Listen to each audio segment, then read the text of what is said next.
लइकाई में जब हम कोनो बात के ढेर बढ़ा चढ़ा के कहली तो मैया कहल कि तिल के ताड़ मत बनाओ।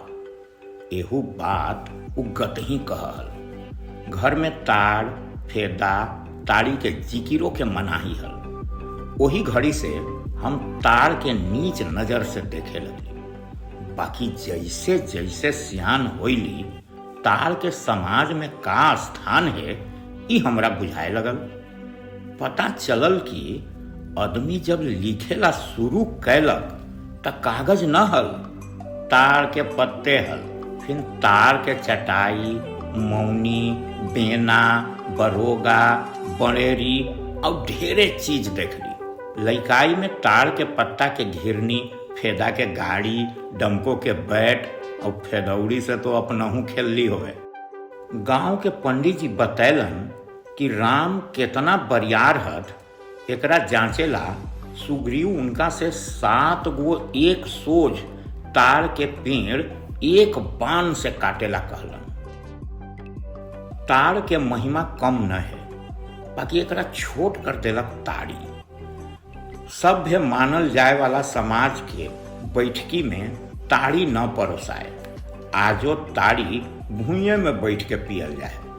एकर चिकना बूटे नीमक है, फ्राई करल काजू न। ई जरूर होल है कि शराबबंदी वाला बिहार में ताड़ी के दाम ताड़ के पेड़ से भी ऊंचा होके आसमान छुए लगल है। शराबबंदी जौन घड़ी से हो गल बा, नीतीश जी करल थे, वो घड़ी से ताड़ी हो गल वही महंगा, ऐसा महंगा कि अब हमने गरीब के बड़ा एहू माने पीना मुश्किल होल हवा। तो पहले कितना में मिला हलवा, अब कितना? पहले भाई जी 5 रुपया में हमने के मिला हलन।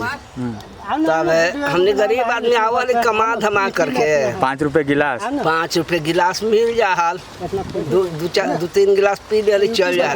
आज एकरा 20 रुपया 25 रुपया ले लेते आहो बेचारा तार चढ़े गरीब आदमी आओ एकरो सतावे थी सब सरकार। लालू जी के सरकार में ताड़ी टैक्स फ्री होल। नीतीश जी भी शराबबंदी कैलन, ताड़ी बंदी न। इनकर 2019 में नया नीति बनल नीरा बनावे के। ई बिना अल्कोहल वाला ताड़ के रस है। एकरा से मीठा बना के तिलकुट और लाई जैसन मिठाई बना के मगहिया शहर गया जी में बेचल भी गेल है। सरकार के ई नीति और प्रयास तो सराहे जुकुर है, बाकी जमीन पर कहानी कुछ आउ लौका है।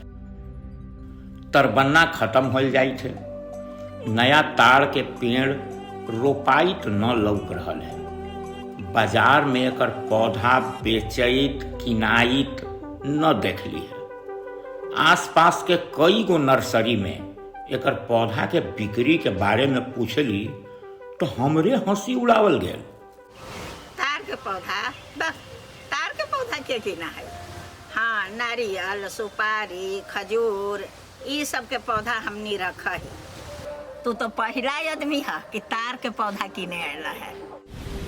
हमनी के कपार पर गिर सके वाला ठनका के तार अपन कपार पर सहित अयलक। अब हमनी के बारी है। एकरा से पहले कि मगध से बिला जाए, आई मगहिया समाज से जुड़ल ई वनस्पति के बचावे के जुगत में भिड़ जाए।